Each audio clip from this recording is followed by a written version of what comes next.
March 12th this year is going to be Christmas for NFL fans, as their favorite teams are going to go out into free agency and acquire players to build up the roster, hoping to make a push for a championship. And in some cases, some of these teams will be all in. So today we're going to be taking a look at the 2025 free agent class, going position by position. And I even included projected contracts because, well, we want to know what kind of money these guys are going to be making. Now, I got these numbers from PFF and SpotRack. They typically have a pretty good track record, so it'll at least get us in the ballpark of what kind of contracts these guys may be getting. Quick shout out to our friends over at Underdog Fantasy. More on them a little bit later, but if you do sign up, promo code Broshmo.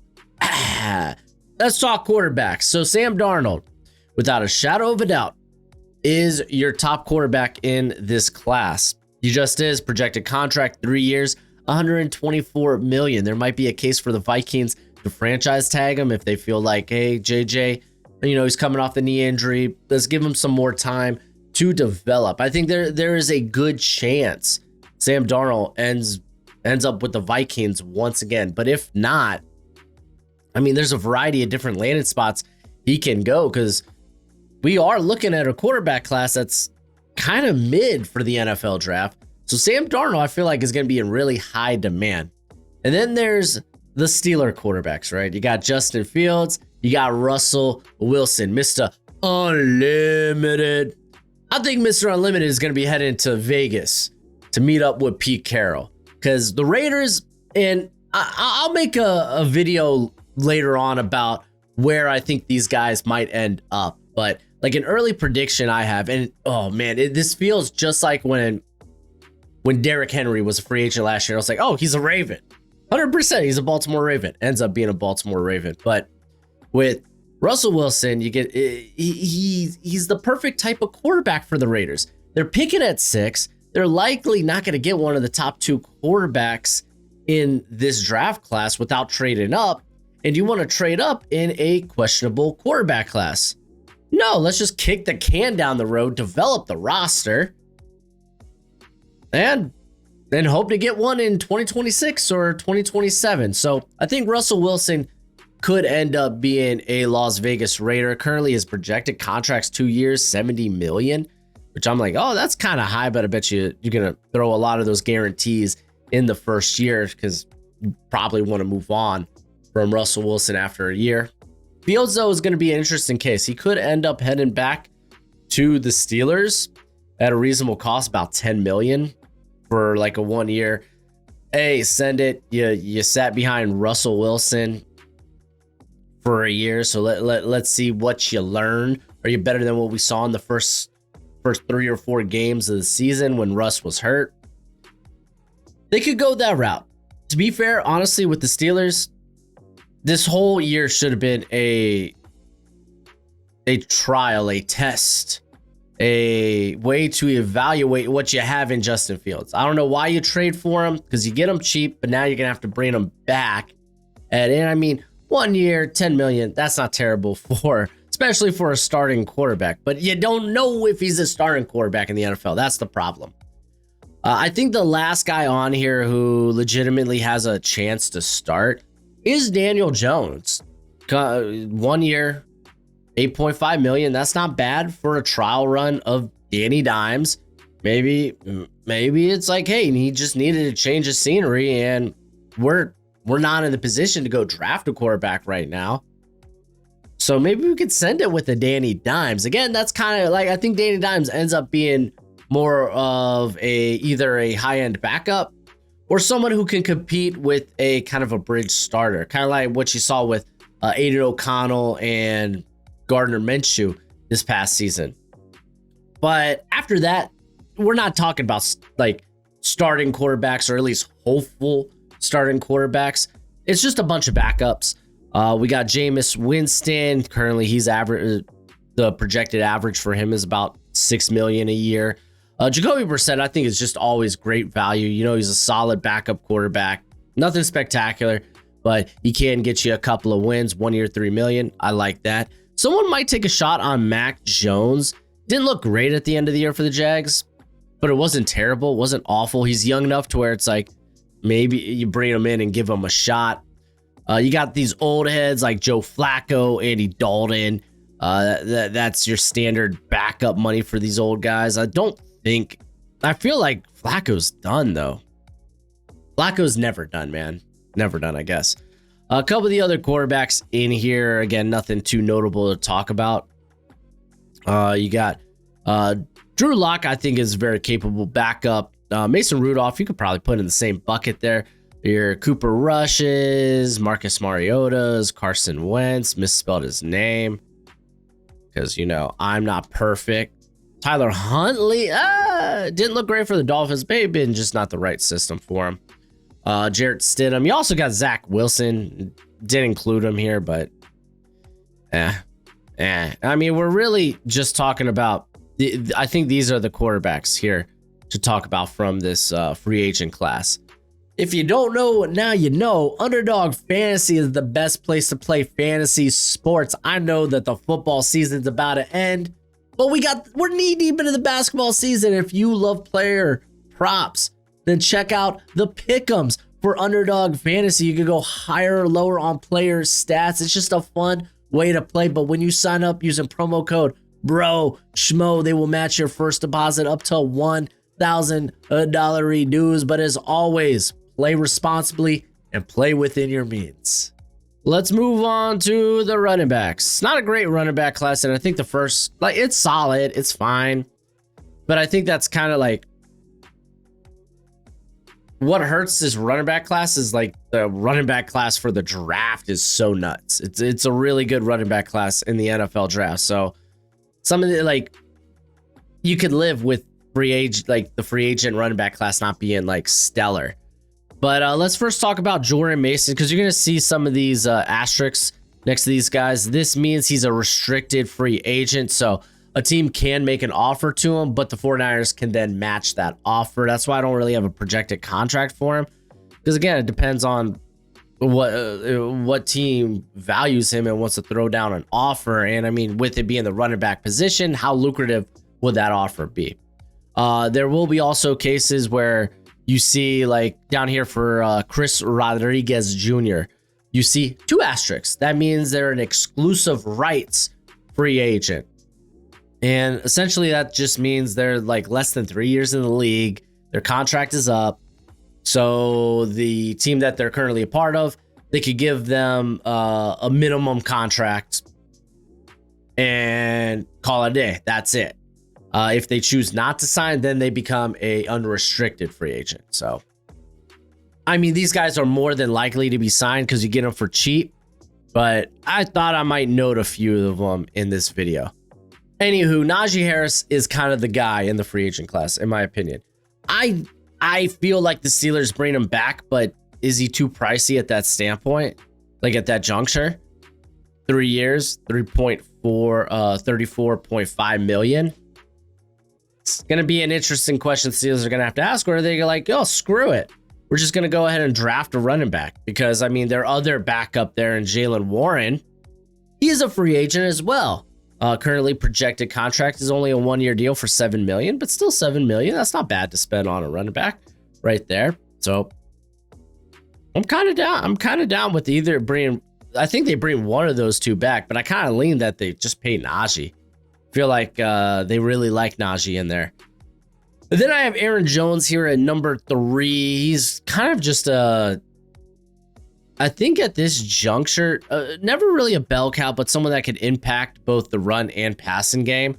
I think he's going to be a part of a tandem. I think that's his best usage at this juncture in his career. Because, I mean, this is a guy that has been hurt the last few seasons. He'll miss a game here and there. So to keep him healthy, you just take down the workload. So currently projected at 2 years, $14 million. And then I do have Javonte Williams here at number 4, because I want to believe that the guy that I saw out of North Carolina is still there.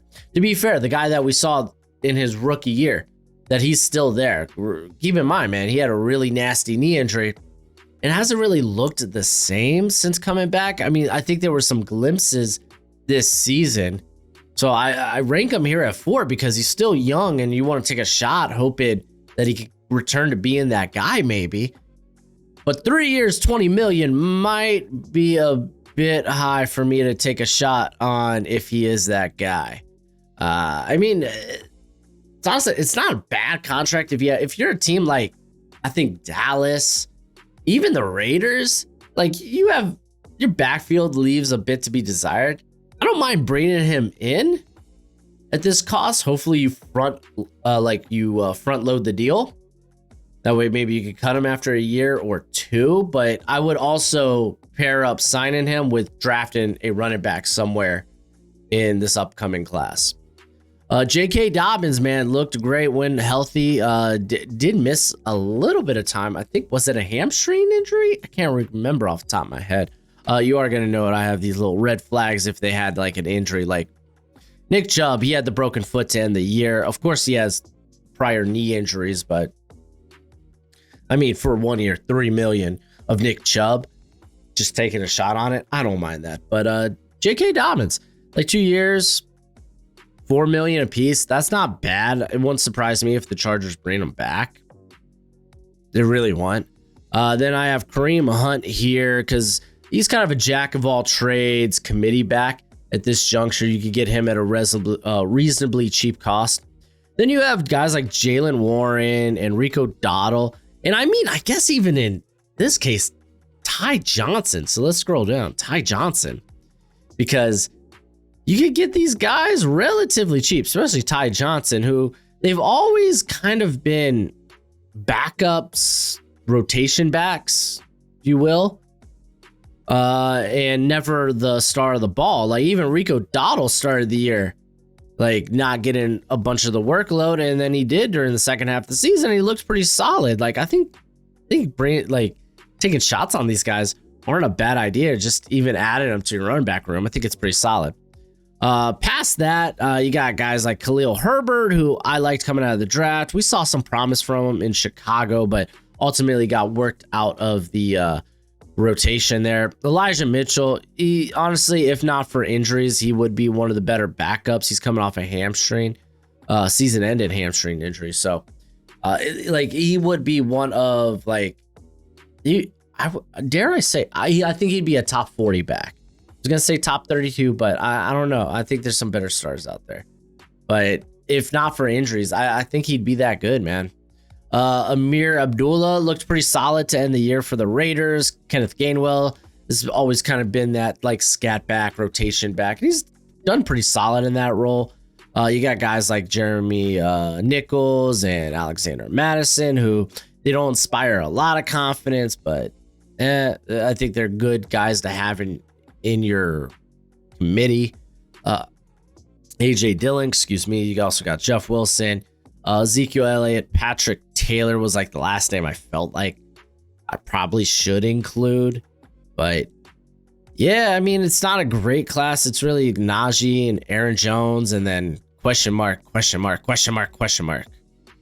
You like the NFL draft. Matter of fact, you love the NFL draft, which means you're going to love my draft guide. If you want to know every player your team drafts or even signs as an undrafted free agent, then this is for you. My draft guide updates every day, and you'll be able to see those updates in real time as I add new evals and player backgrounds. It'll have analytics from this year and last year. It'll have the pro day and combine numbers. It'll even have my notes from the Senior and Shrine Bowl. It's a one-time purchase of $30 via PayPal, Venmo, or the Cash App. You can check out the pinned comment or the description if you want to follow those links. And when you do purchase it, please be sure to include your email because it is a Google spreadsheet. So I'm going to require your email. Don't make me hunt it down because I will hunt you down. I will find you and I'll make sure you get your money's worth. Anywho, thanks for supporting the channel. All right, let's move on to the wide receivers because this is the one everyone I think really wants to talk about. So Tee Higgins, is he going back to Cincinnati? I don't know. You tell me, is he going back? Will they get a deal done? They might be able to figure it out. Currently, the projected contract on him is 4 years, $112 million. The problem with the Bengals is they also got to pay Jamar Chase. They got to figure out how to fit all this. By the way, if you didn't know, they also have an incredibly bad defense that they need to figure out how to improve. So I I really feel like Tee Higgins is going to end up somewhere else, whether that means franchise tagging him for the second year in a row and then trading him or just letting him walk. I think Tee Higgins is on another team next year. And I think people have it wrong with Tee Higgins in terms of like, I think people feel like he is just a really high-end wide receiver too. And I don't think that's the case, but I feel like, granted, the last couple of years, he's missed time because of a groin injury, a hamstring injury. So it's like, can you rely on him to be a number one? Because I think he has the capabilities of being a wide receiver one in the NFL. It's just, can you rely on him to play all 16, 17, 18 games, whatever amount of games are in the season now. But after that, it's like you're kind of taking shots on guys like Amari Cooper, who got traded to the Bills and had moments here and there, but also disappeared in some time. He's 30, so he's up there in years. Currently projected contract, 2 years, $35 million. Chris Godwin, great win on the field. Injuries have been a pain for Chris Godwin, currently coming off a dislocated ankle. So currently projected at 3 years, $60 million. Stephon Diggs, he's up there in years as well. He's going to be 31, coming off the ACL injury, and known to be a bit of a basket case. Not my words. Matter of fact, I think those are his words, but everything seemed fine in San Francisco and Houston. So, I mean, I imagine he's going to get a good 1 year deal somewhere else. That's kind of what I figured. They currently have it projected at 16 million. So like, it's just coming off the injury because he is one of the more shifty route runners in the NFL. After that, I decided to put Marquise Brown on here, and this might be a bit of recency bias. He had the shoulder injury earlier in the year that eventually needed surgery. So he was coming back from that. He's been pretty instrumental during the playoffs. Like, he stepped up in a big way. So it's like, that might be a guy you're willing to take a shot on in free agency, currently projected at 2 years, $18 million. You got D-Hop. He's just not the same D-Hop, or maybe they're just not throwing to him as much. Every now and then he'll still remind you of who he was, but he's 32, man. Father Time is undefeated. I know, I'm feeling it. So like, that's why he's a bit lower on here. Same with Keenan Allen. Both these guys are slotted at 2 years, $25 million or $27 million. So, like, think if you're adding them, they're probably not. Yeah, I think you should have two better wide receivers on the roster, because I think they're guys you're gonna have to work in. Maybe not necessarily like in Hopkins' case, you don't have to play him in the slot, but like when you have 3 wide receiver sets, that's when they hit the field.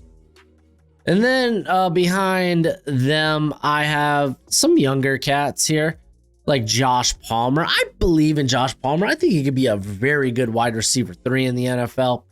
Currently projected at 3 years, $12.8 million. That's a hell of a deal if you ask me. I would jump on that. Darius Slay, I'm curious why his projected contract's so high. 3 years, $37 million, but he's a good deep threat. He's a good deep threat, but is he more than a wide receiver 3? Elijah Moore, we've been asking this question since he fell out of favor in New York. Where's that Elijah Moore been prior to that? I don't know. I couldn't tell you, but currently he's projected at 1 year, $4.5 million. Deontay Johnson, I still believe, is immensely talented. I do. Well, where did he end up now? Is he with the Ravens? I haven't even kept track of what team he's on. Hold on. Deontay Johnson. Yeah, he went back to the Ravens. Okay, I guess they're just trying to get that comp pick or something. But he's gonna be cheap because it sounds like he's for a guy that moved so many different teams this past season. You're gonna be able to get a very talented receiver for a ludicrous discount. And if he's just a head case, if you could get him at like 1 year, $3 million, if he's a head case, just can him, get him out of here. But he's very talented, and I think he's worth bringing in for some rosters. And then you got Nick Westbrook-Ikhine. He's going to be 27. Very good deep threat, but again, kind of more of a role-specific guy. Mike Williams is kind of at the end of his career just because injuries just really messed that up for him. Though I would argue you could probably maybe put Tim Patrick ahead of Mike Williams, because Tim Patrick's elite. He played some good football for the Lions this past year, and you're hoping all them injury woes with him, because it's like that's what kind of cost him his career. He had like consecutive years with season-ending injuries. I think he's worth bringing into your wide receiving core. You got Kevontae Turpin. He's a restricted free agent, so anyone that makes an offer to him, the Cowboys can match it. He's kind of on here more just because of what he could do as a special teamer. Guys like Demarcus Robinson, Brandon Cooks, they don't really excite you much, but they're solid enough veterans to come in and be wide receiver 3s or 4s. You got a few slot primarily can create after the catch, like your Rondale Moore, who's coming off an injury. I can't remember if it was ACL or whatnot. I didn't put it here though. Greg Dortch, Tutu Atwell, Noah Brown. He's kind of like the quintessential wide receiver 4 or 5 on your roster. Dude, and I mean, MVS, he went off for the Saints at the end of the year. He had some big games, just winning with the deep ball. So like, he brings a skill set that you kind of like. Oh, you can win downfield? Send it. It's just he's very inconsistent. But yeah, Tyler Boyd, Juju Smith-Schuster, not the biggest names in the world there, but names that were worth noting nonetheless. Let's move on to tight ends. As it's kind of an interesting group. It certainly is. Like, so I have with my top 2 the more receiving options, maybe just really big slot receivers in Mike Gesicki and Tyler Conklin. Conklin currently projected at 3 years, $27 million. I'm not doing that. If anything, go for Gesicki. 2 years, $12 million. I'm happy with that. Juwan Johnson currently projected to get a decent sum, 3 years, $29 million there for the Saints. He's just kind of been stuck in the rotation there with like a Foster Monroe, and of course they have Taysom Hill. Tommy Tremble, I think, is a sleeper here. 2 years, $11.5 million. Not a bad price for Tremble, who can do a little bit of everything as a blocker and solid enough athlete. You can go out and be a good receiving option. It's just like, is he anything more than a tight end 2 type of player? And I'm willing to spend money to find out.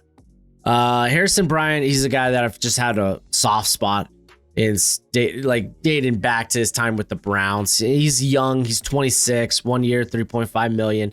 That's not a bad get for a guy that's probably going to be a tight end 2 on your roster.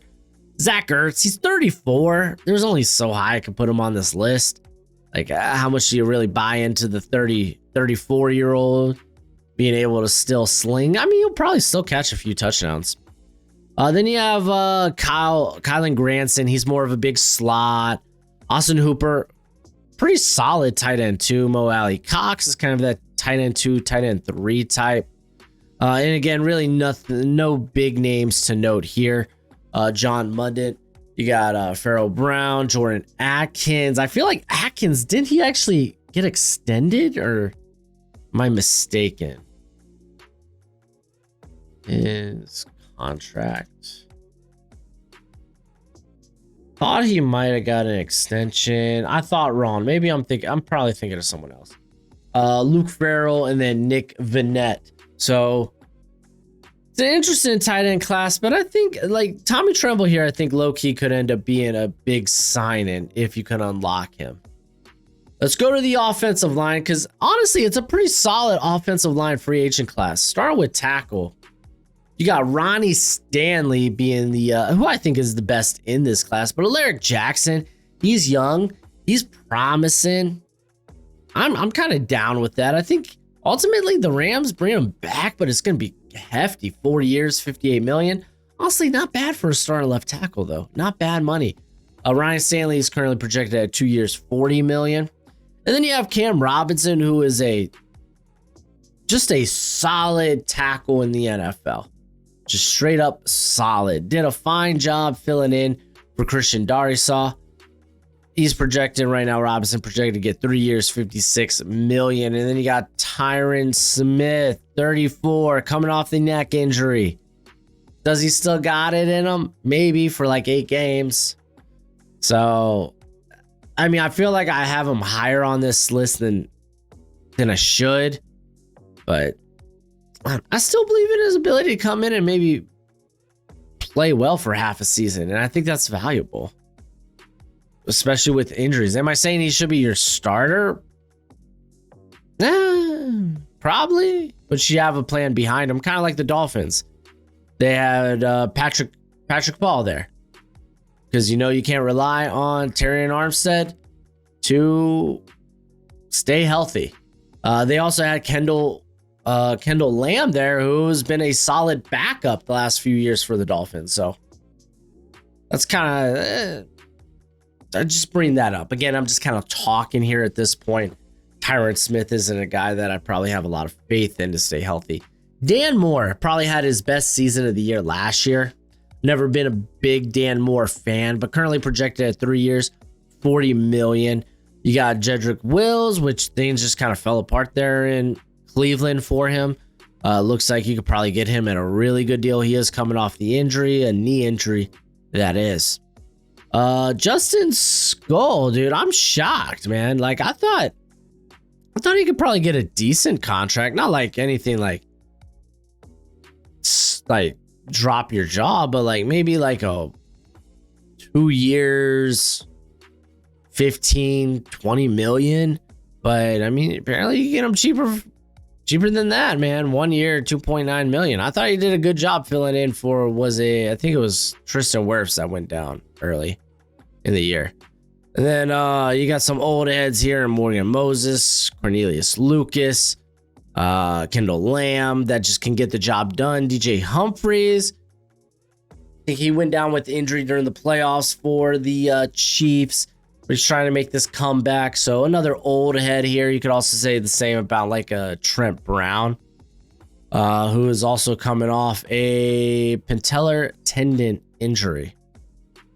Kendall Lamb also had a back injury that ended his year. Jalen Moore, I think, also can be a dark horse here. Someone who's just been the backup there for the Niners since being drafted, and kind of had to step in and actually play the most snaps than he has in his whole career. And I thought he did a relatively fine job. Might be worth taking a flyer on.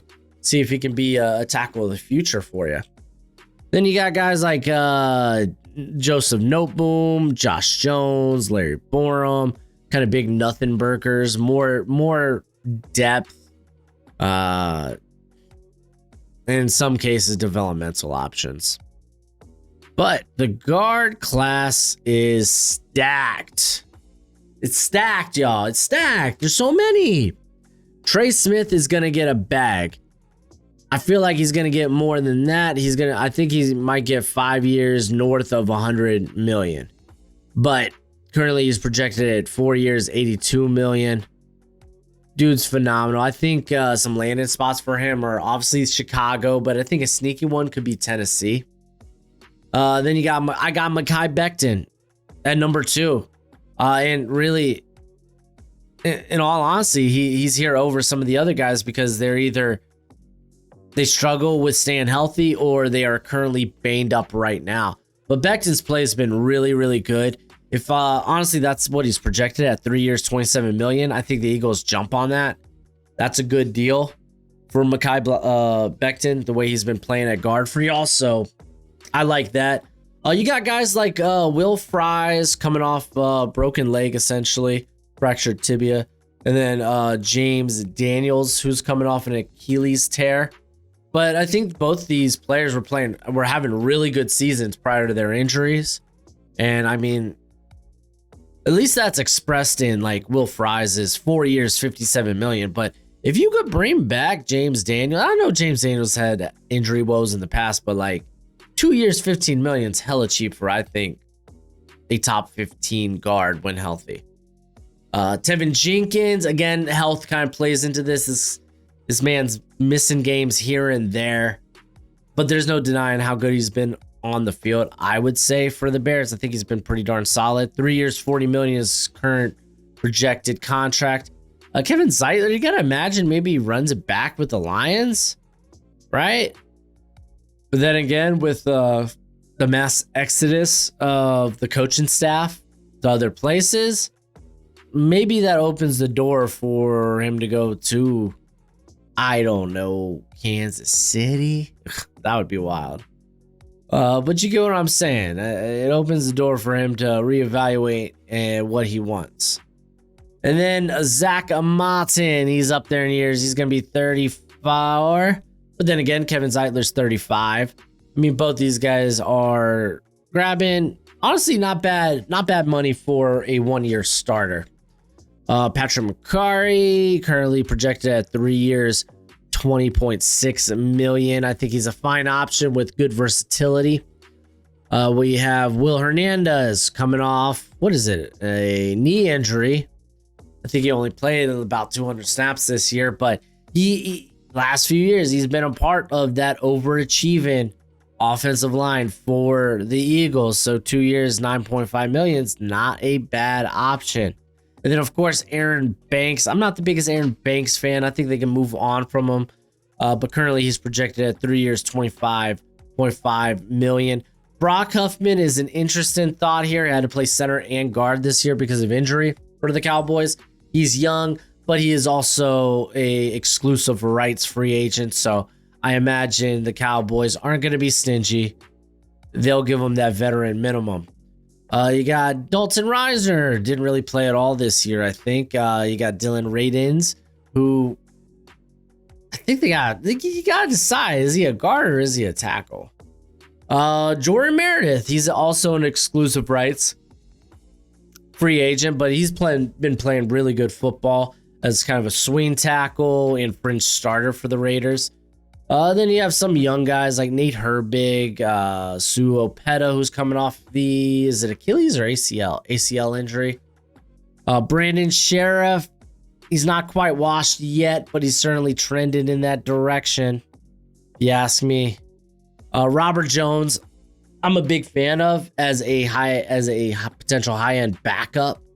Isaiah Wynn, if he can stay healthy, I think he could be a nice option, probably be higher on my list. Also have Liam Eichenberg, who played a lot at center this past season and kind of found his footing when injury did happen, because keep in mind they got Aaron Brewer there.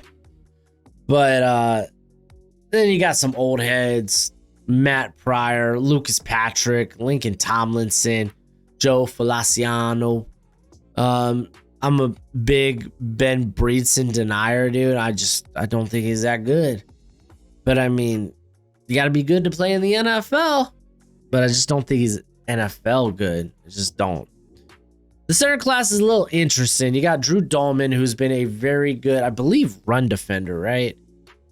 It's the passing game that kind of like spooks him, trips him up and whatnot. Yeah, let me just go pull up Atlanta real quick. All right, here we are, Atlanta. And yeah, he was a very good run blocker. Adequate as a pass protector. I think he's probably a top center. It's kind of reflected in what he's projected to get. 4 years, 46 million. Not a bad purse to come home with. Ryan Kelly, he's still kicking, but he's going to be missing games. That's why you got 2 years, 19 million. Coleman Shelton, we're in backup tight end territory at this point, but he's projected at 2 years, 10 million. Josh Myers, dude, he's just a big nothing sandwich. Like, he's fine, relatively.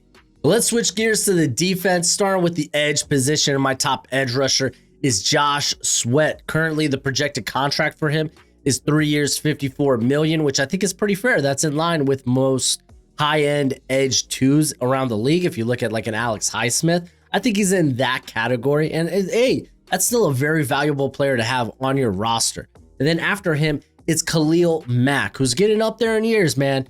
He's 34. Remember, father time, undefeated. His snap total is gonna go down from here. He might start shifting into more of a DPR type of player, which is designated pass rush only.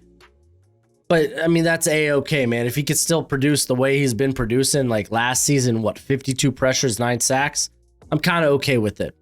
And then I got Malcolm Koonce here. This is a bit more of a projection. He was hurt all last season, missed the year with a knee injury. And I know some Raiders fans were like hoping you could get him back cheap. Doesn't look like that will be the case. He's currently projected at 2 years, $37.5 million.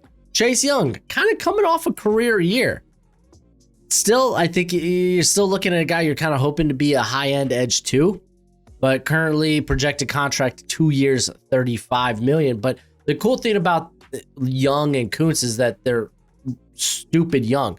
Matter of fact, Deo Odeyimbo, coming off a career year himself, currently slotted at 4 years, $66 million. So a bit more in the trending towards elite category. And me personally, I wouldn't want to pay that. I would look at guys like Young and Koonce, but again, that's kind of like role and scheme specific. And then Hassan Reddick. Hassan Reddick had an interesting year last year, and you know what he's good at. And I can see, like, I thought the ballpark was going to be like 3 years, like 45 million. Currently he's projected at 2 years, 25 million, which I mean, for 3 years, that'd be around 37. So that's much cheaper than I expected it would be. So that's not half bad. Azeez Ojulari's on this list too, man. Like, when this dude's on the field, he is hella good. It's just injuries. That's why you could get him for so cheap.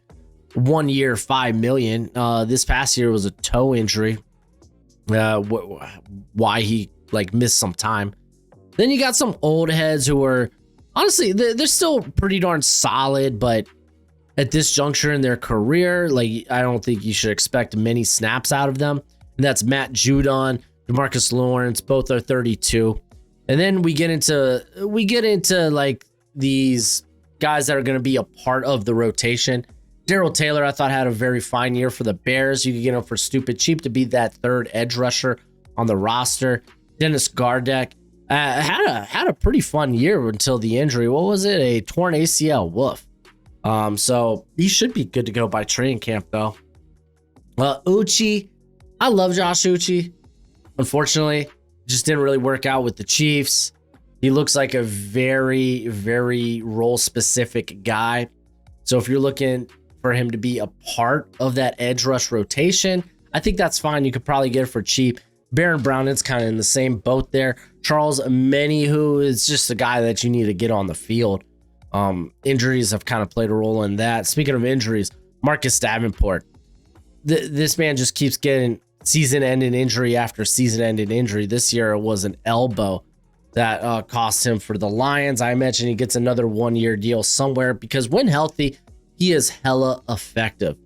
Derek Barnett, he had a really strong end to the 2023 season. Not so much this season, but I think there's still something there about that you could use him in the rotation. You got guys like John Kaminsky, Michael Hoek, Hoet. I don't know. Y'all tell me how it's pronounced in the comment section below. Patrick Jones. They're all rotation players. Cleveland Farrell, honestly, coming off a pretty solid year, but like still very much a rotation guy.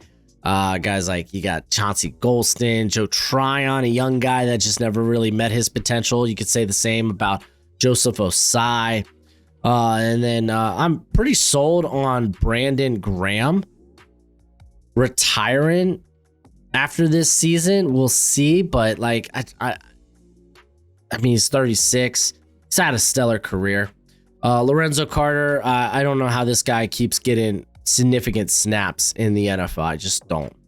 Let's move on to the interior of the defensive line, as Milton Williams will lead my list off here, and that's something you're going to see, man. The Eagles on defense, they got some free agents. They're not going to be able to keep everybody. I'm going to mention the guy that I think they will retain, and we'll get to that when we get to the linebacker position. But Milton Williams is currently projected to get 3 years, $63 million, a very versatile body type, and you could use him in a variety of different roles. So it's like, I feel like he's just a guy that any team could design a role for. He's just that flexible, that versatile. Osa Odigizua will be a free agent, currently projected at 4 years, $85 million. Never been like the most phenomenal run defender, but it's like what he can do in the passing game. Now, y'all are going to have to correct me and check me on this, because anywhere that like talks about free agents, none of them I've seen talk about Javon Hargrave. So I went in, looked at the contract, and it's like the remainder of the years are void years. So technically he should be a free agent. So I don't know. Correct 49ers fans, if you're around, correct me in the comment section below. Is he about to be let loose? But if so, then I think he could serve like a DJ Reader type of role in a defensive line rotation. Then you got Levi Onwuzurike, who for the first time was healthy and played pretty well. In my opinion, you could get him on the cheap, 2 years, $16.5 million. BJ Hill starting to transition into a rotation player at this juncture in his career. So like still a very solid player to have. Talking about rotation guys. Calais Campbell, though, it's like, yeah, he's going to come in and play like 600 snaps. But he's going to be phenomenal. He's still playing at a very high level. And if you could get him for this cheap, go and do it. Go and do it. We got DJ Jones, Jaron Reed. They're very similar players. Just good guys to have in the rotation. You could put them on the field for like 500 snaps and feel okay about it. Maurice Hurst. You got Poona Ford, Javon Kinlaw, some guys that are like below 30 that are good rotation players. You could probably get cheap on a 1-year deal. You got Tershawn Wharton, who is really just a passing down specialist, in my opinion. I mean, he's undersized too, so it's like, how much do you love it? TJ Slayton, he's just big and massive. If you're looking for a nose tackle, I mean, he carved out a role with the Packers, playing like 500 snaps, just being a big space eater. If you want or need a big space eater on your defensive line, he's probably the guy that you want to go after, because he's going to be pretty affordable. Then there's some good like depth players here. I really like Adam Butler. You got Roy Lopez, Jerry Tillery, starting to have like a late career resurgence.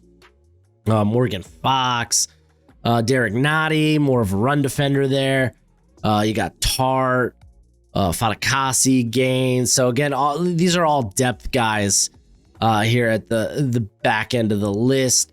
Really, we're talking about like, this is 2 really good players, some quality guys that could come in and serve a significant amount of snaps, and then you just got some guys who could come in and honestly, they can be bridge starters, and you could feel good about it.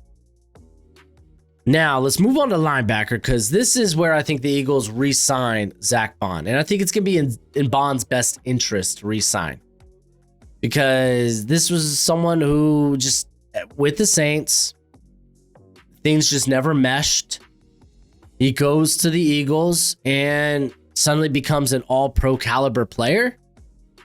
I think a lot of that had to do with like Vic Fangio, and I'm sorry, but how many Fangio disciples out there are DCs? I think Bond's kind of in the perfect situation, and I don't know why you would want to go elsewhere. So the Eagles might be able to get him on a deal Whether like currently he's projected at like 3 years, 40 million. Maybe he goes and chases the bag, but I think for me, like I think the interest of both parties are him staying in Philly. Nick Bolton, one of my favorite linebackers in the league. He's set to be a free agent, 4 years, $60 million.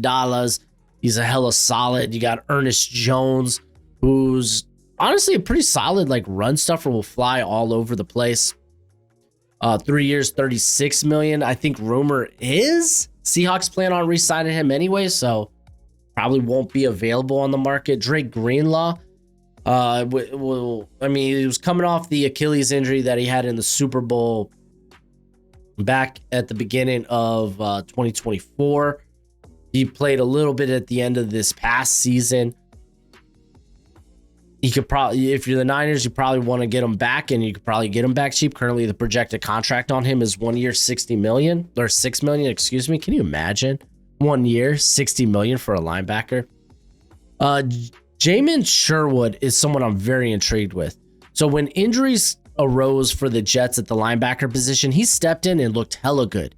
He's hella young. He's a former safety at Auburn, and he was drafted the same year as was it Hamsah Nasir-Ildeen, the Florida State safety. Both were made the conversion to linebacker, but he's the one that stood out. He's the one that stepped in and looked good. I think there could be a really good linebacker there at a very good age. So if I'm out there and I need a linebacker, he's one of the guys I want to bring in. Bobby Wagner, Levante David. At this point, I feel like you should be rain chasing. But I mean, these are two guys that have, I think, they have very different mindsets. They're not your typical rain chasers. Levante David, honestly, probably he wants to retire a Buck. He loves Tampa. He loves the team that drafted him. Bobby Wagner, at this point, I think he's just having fun, man, and he's enjoying mentoring.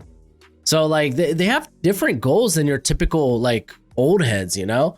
But they're two still very solid linebackers you could bring in on a good cost. Tyrell Dodson, I was kind of shocked that the Seahawks let him go. Part of that was like they really liked what they had in Tyrese Knight, so they wanted him to get in the field more. They brought in Ernest Jones, so like Dodson could be a good pickup. Robert Spillane, he's like your old school thumper, man, but like he is a general out there. You could bring him in on a good cost, 3 years, $24 million. I'm a big fan of Anthony Walker Jr. Like when healthy, he's a hell of a good linebacker. The problem is he just ends up missing time every year. But the Dolphins were radically different when he was on the field. I mean, this kind of led to David Long being released, who I think is actually a pretty solid linebacker and someone who I do have on this list here. He's actually right here at number 12. And then you got Cody Barton. I think he like played the most snaps on defense for the Broncos this past year. He's just kind of your standard like okay linebacker. You got guys like Jake Gibbons and Derek Barnes, who are young linebackers who have shown some flashes, but they would be higher on this list if they weren't coming off season-ending injuries. Granted, Barnes was early enough in the year where it's like I think he'll be available. Like physicals should be a-okay with him. It was a knee injury for him, and then an ankle injury for Gibbons. You got Nate Landman. I want to note because he is a restricted free agent, but someone who, in my opinion, because I wasn't a big Landman guy coming out of Colorado, I was like, oh, okay, he's like a special teamer because he's like this old school thumper type. Outplayed Troy Anderson. Anderson, granted, was hurt in 2023. But I think Landman stepped in and looked better than Anderson ever has. There might be something there. I'm just saying there might be something there. Landon Roberts, you got Eric Kendricks, some old heads that can be just solid veteran pieces in the locker room that are good run stuffers at this juncture in their career. You got Devin White, who, man, I feel like he's just going to be bouncing team to team at this juncture in his career.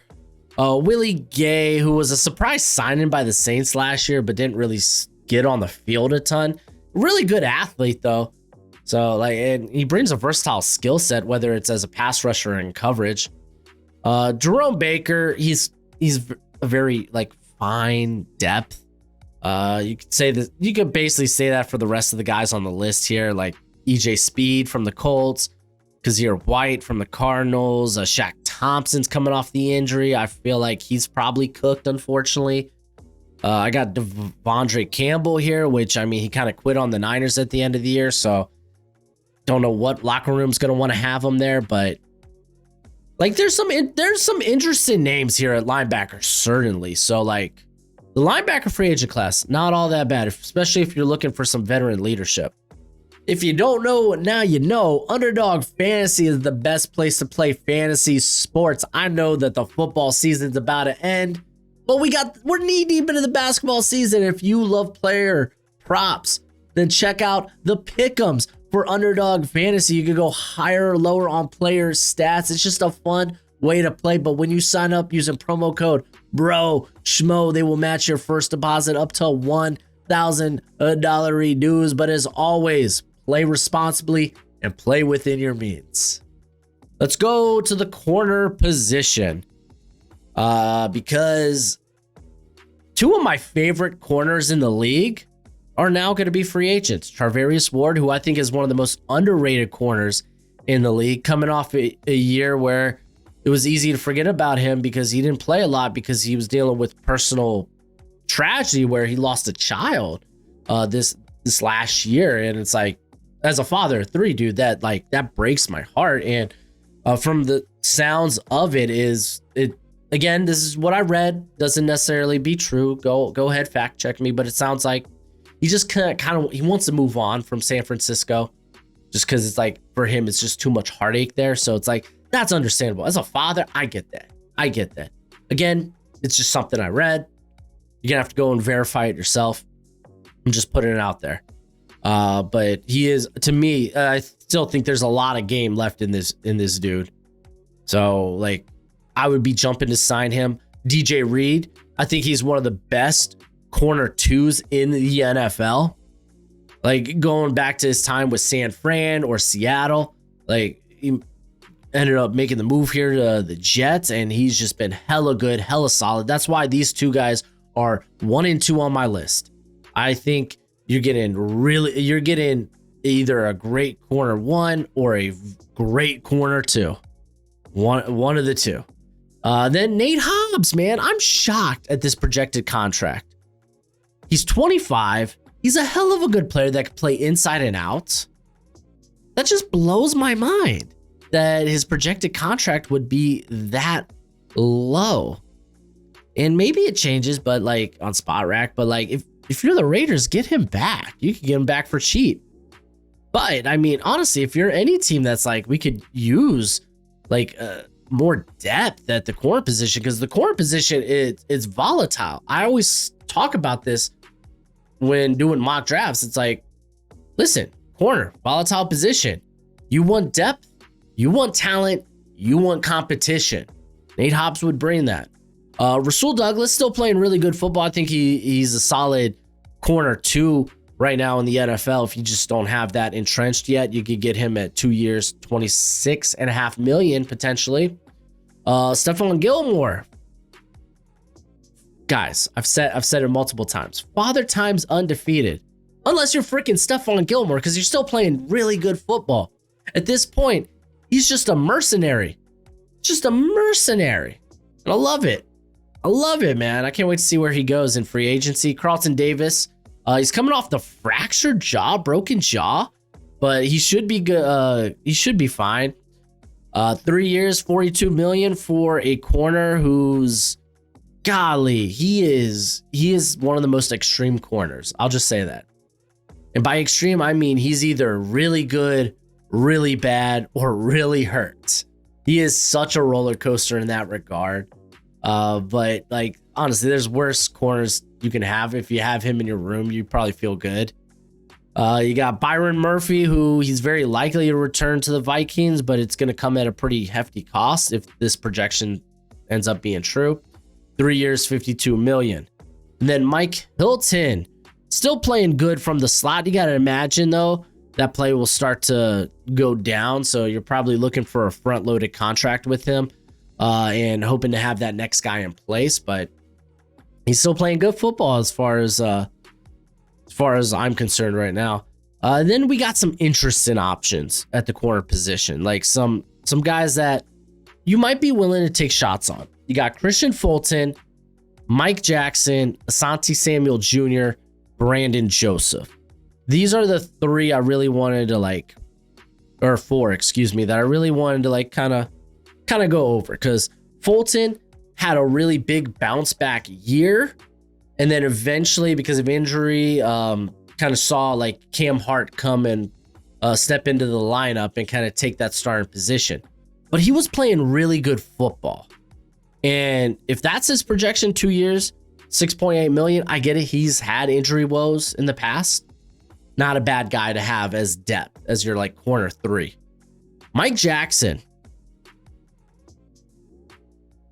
Very interesting time to have the best season of his career, but he did. He played really well next to JC Horn this past year. He was with the Seahawks and was a lot of ups and downs, but I don't know, man. I don't think he's bad depth to have. Asante Samuel Jr., there's a good corner there. You just can't expect him to play the run. He's a missed tackle machine because he is undersized. And he's coming off the shoulder injury that I think he only played 4 games this year or something. So he could be an interesting pickup with the new scenery. Honestly, if I'm the Rams, I'm just going to speak this sucker into existence. If I'm the Rams, I want Asante Samuel Jr. That's the perfect team, right? They love these undersized corners with just really good ball skills. And that's Asante Samuel. And then Brandon Stevens. Ups, downs. He's your standard cornerback too. Yeah, this is the guy we're probably going to want to try to pick on. But sometimes he does well, sometimes he doesn't. That's kind of what Brandon Stevens was with the Ravens. And it was to the point where okay, well, we're going to start inserting Nate Higgins more into the lineup here. So in 2 corner sets, because that's a phrase, but you'd have Marlon Humphrey, Nate Higgins. When Marlon Humphrey kicks into the slot, that's when you see Brandon Stevens. That was kind of more of what they were doing at the end of the year. So Stevens, though, I think you still get a very a moderate floor for a cornerback too. But if you keep in mind, I'm trying to remember, did he come from? I think it was either Louisiana Tech or SMU. I think it was SMU. I could be thinking. Oddly enough, I could be thinking of L'Jarius Sneed, but I'm pretty sure Stevens was SMU. Yeah, it was SMU. L'Jarius Sneed, Louisiana Tech. Man, I'm sorry, these red and blue schools, I get confused sometimes. But at SMU, he was actually someone that played all over the defensive backfield. So there's some versatility to be had there.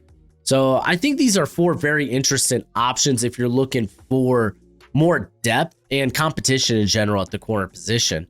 You got Dante Jackson, who's an old head, but pretty solid still at this point in his career. Paulson Adebo's only low on this list because he's coming off a freaking broken leg. He'd be much higher. I get it. Penalties galore, but the dude's got legit ball skills. He really does. But I think he had 16 penalties this season. Let's actually pull it up. I'm kind of curious. So he had 3 interceptions, 7 pass breakups through 7 games. That's hella good. Only allowed 1 touchdown. Okay, 9 penalties. I was being hyperbolic. 9 penalties. Eric Stokes, someone where injuries kind of derailed his development. So there's going to be a team that wants to take a shot on him. We got Jaquan McMillan, but he's an exclusive rights free agent. So remember, that means that the Broncos could give him the league minimum and no other team can sign him. He can't even negotiate with any other team. He's there for another year. And then Kader Kohou, who is a restricted free agent, just means the Dolphins will have to match any offer sheet. I don't feel like he's going to be in high demand, so I don't think the Dolphins are going to have to do that. But these are two slot corners I really wanted to include. And yes, Kader Kohou, I think he's at his best in the slot. We got Benjamin St. Juice here. Honestly, with Isaiah Rodgers, I'm going to move him up one. Rodgers wasn't called upon when I had to step in when like Darius Slay and a couple other guys like went down with some minor injuries during the playoffs. I thought he played good football. But you got him, Benjamin St. Juice, Jordan Lewis, who's a slot receiver or slot corner here. Shaquille Griffin was honestly fine enough. Because, I mean, that Vikings team had a terrible run of luck when it came to injury, when it came to tragedy at the corner position. So they ended up being really thin. And Griffin was able to step up and step in and be solid enough for that squad. D. Alford, who's kind of coming off a down year. Kilo Witherspoon, who low-key always ends up being a starter. Like, he might not be like the flashiest in terms of names, but like, he ends up being a starter, and he ends up being relatively fine. Like, he'll have some games where it's like, but he's still got some play in him. Jonathan Jones, though, I think it's actually the opposite end. Like, I think it's like, okay, I think Jones might be done at this point in his career. He's probably just more of a depth piece at this juncture. But let's go ahead. Let's wrap this sucker up with the safety position. As I got Jevon Holland is my top guy. He's coming off a down year. Dolphins fans, I think, have been overly critical. That's right. I'm a Dolphins fan myself. So I'm going to take shots at my fellow Dolphins fans. He's trash. We shouldn't sign him. He was darn freaking spectacular his first 3 years. Listen, the Dolphins have a really bad habit of not re-signing players that we hit on in the draft. Don't give me, we re-signed Tua. Don't give me, we re-signed Austin Jackson. Robert Hunt, Christian Wilkins, potentially now Jevon Holland. I'm just saying, I'd rather have those guys than Austin Jackson, who, to be fair, I thought it was just going to be like, he played well in his contract year. Now we're going to pay him and he's going to revert. And it kind of looked like that at the beginning, but he turned it around and it was like, okay, he's a solid right tackle in the league. Tua, stay healthy, man. We need offensive line. It'd be nice if we had Robert Hunt. Is what it is. But I still believe Holland's a hell of a good safety. Secondary is volatile, especially the safety position. If you're going to be overcritical, like, he didn't look that great this year. Like, I thought he was fine enough. He was fine enough. He's a guy with with a history of just a track record. There we go. That's the word I'm looking for, of being great. I'm going to bet on that and just say, okay, probably just down year in a contract year. Unfortunate. Maybe we can get him for cheap. Doubt it, because his projected contract's 4 years, $98 million. Don't know how the Dolphins afford that. Talanoa Hufanga, he's coming off an injury-riddled season. The last injury was a wrist injury that cost him. Was it a wrist injury that cost him at the beginning of the year too? I can't remember, but he's someone who played pretty well the last couple of years there as a starter for the Niners. Trayvon Merrick might be a surprise here at 3, but like, the last 2 years have been pretty good. And I know the Raiders have been great in coverage. They just haven't. And Merrick's not the problem, though. Like, he's come up with some big plays. I think he's really developed nicely into being a quality start-in safety. That's just my take. He's currently projected at 4 years, $60 million. You got Cameron Bynum, who's just a legit playmaker.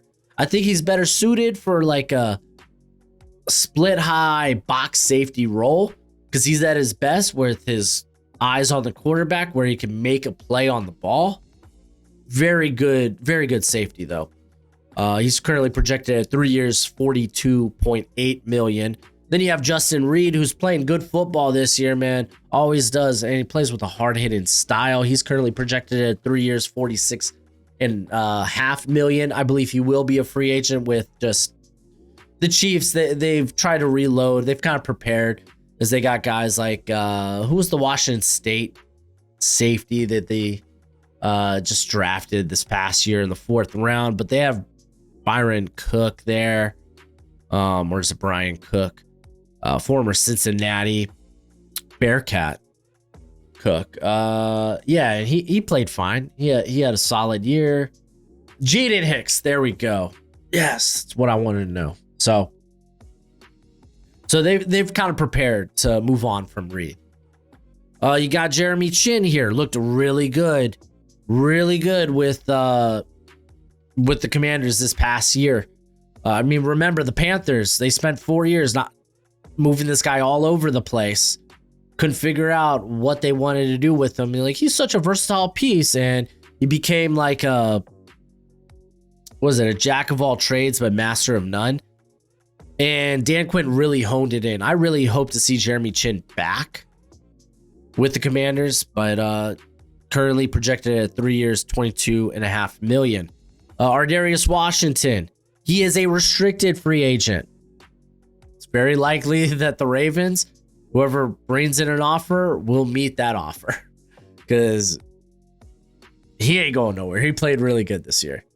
Elijah Molden would be higher on this list if he wasn't coming off the broken leg, and that broken leg was suffered in week 17. Terrible time to get hurt, unfortunately, because he had a career year. Yeah, it really makes me sad. To the opposite end of the spectrum, Andre Sisco kind of had a down year, got worked out of the lineup here and there, but you know he's a playmaker. You know he's also a coverage bust waiting to happen, but he's someone that's going to create turnovers. He's very young still at 24. I think he's worth some team bringing in. Julian Blackmon looked much better during the later half of the season. Apparently he was playing through injury, but he's a versatile guy that can play deep. He can play in the box, in the slot. So kind of a jack of all trades, master of none type. So I was actually really shocked that he only got a 1-year deal last year. Harrison Smith, he's only low on this list because Father Time's undefeated, unless you're Stephon Gilmore. And maybe it's unless you're a Minnesota Viking. Interesting.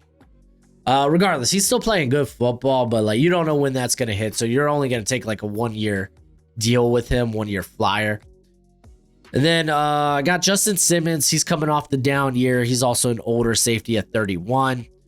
Jason Pinnock, man, kind of had a rocky year this past season, but I think he's a very fine player. Like I would say, like these guys right here, they're relatively young. They're under 30 in like Xavier Woods, Tony Adams, Jason Pinnock. And I think they are middle of the road starters. Like you're never going to be greatly disappointed in them, but at the same time, they're not going to really do anything to like blow your pants off, you know? So I think that they are very solid starters. And then Derek Forrest, man, just kind of got worked out of the lineup prior to this season. I think he's a hell of a good player, man. It just didn't mesh with what Dan Quinn wanted to do there. So I think he could be a bit of a steal. Really, I really do. You got some old heads here in Jordan Poyer, Chuck Clark's Chuck Clark feels old just because he's been hurt in the past.